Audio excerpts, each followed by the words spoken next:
Mas Kodari, tadi sudah dengar ya tadi pernyataan dari Mas Hasto soal kayaknya sih duet PDI Perjuangan dengan Golkar itu bakal terjadi di Banten asal tidak ada yang ganggu-ganggu, tidak ada genderuwo-genderuwo yang mengganggu.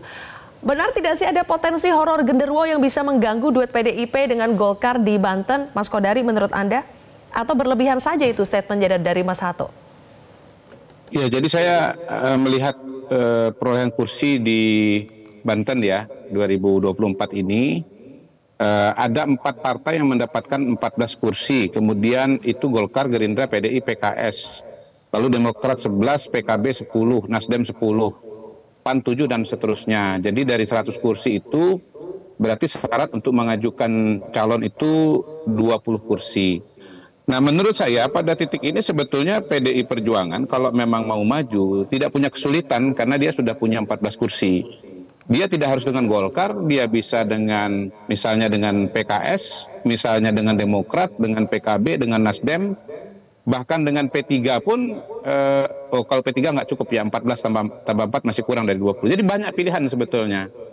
Nah, jadi kalau kita bicara proses-proses pilkada pada hari ini, ya dikembalikan saja kepada aturan yang ada. Saya kira ini memang 2024 ini ada suasana kebatinan yang khusus ya, yang membuat terminologi-terminologi dan suasana yang terjadi pada tahun 2019 misalnya, itu tidak keluar terminologi itu. Jadi ya memang ini yang saya sebut tadi dengan ini ditinggalkan atau nggak mau gabung gitu loh. Kan kalau partai lain disebut genderuwo, tentunya partai itu kan nggak mau deket-deket gitu loh. Jadi biasanya yang sekarang pertanyaannya siapa yang genderuwo, siapa yang orang, kan begitu kan? Ya kan? Nah, yang nggak mau gabung itu yang saya kira adalah genderuwo. Karena dia ya orang kumpul sama orang ya genderuwo kan jangan deket-deket sama orang. Itu kalau menurut saya sih, Silvia. Gimana tuh Bang Ciko? Siapa yang manusia, siapa yang genderuwo? Jangan-jangan yang tidak mau diajak itu yang genderuwo, kata Bang Kodari ya. Pak Hasto kan tidak menyebut partai politik, mungkin Pak Hasto menyebut tokoh-tokoh politik, itu aja. Saya hanya mau sampaikan sampai situ aja, termasuk mungkin orang-orang seperti Mr. Q ini, yang juga sahabat saya. Tapi ada prinsipnya gini, bagi kami di PDI Perjuangan itu tadi, bahwa kami tidak merasa bahwa keputusan untuk bergabung dalam pemerintahan yang ke depan sekarang itu menjadi prioritas untuk bisa kami putuskan segera mungkin. Gitu. Jadi kami memang belum memutuskan dan ini harapan kami tidak berimbas pada apa-apa yang terkait dengan koalisi di pilkada. Karena pilkada ini kan kita mencari tokoh, kita mencari sosok, kita mencari individu, kita mencari pemimpin yang terbaik bagi daerahnya masing-masing. Kalau kita bicara misalnya terkait dengan pilkada Jakarta, kita sudah tahu hasil-hasil survei yang mengatakan bahwa ada nama Pak Anies, ada nama Pak Ahok yang berada di posisi 1 dan 2, yang begitu kuat posisinya, kemudian disusul oleh Bang Ridwan Kamil. Nah, harapan kami kan dan harapan masyarakat itu kan tercermin dari hasil survei.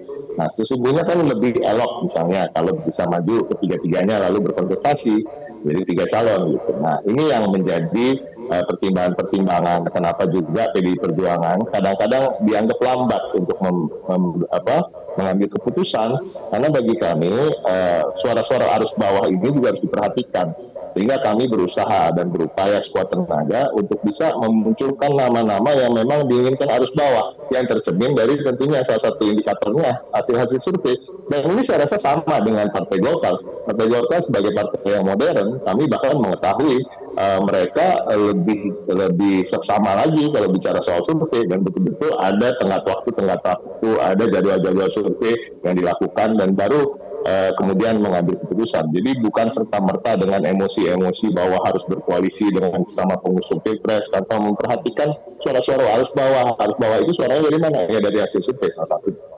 Oke, baik. Jelajahi cara baru mendapatkan informasi. Download Metro TV Extend sekarang.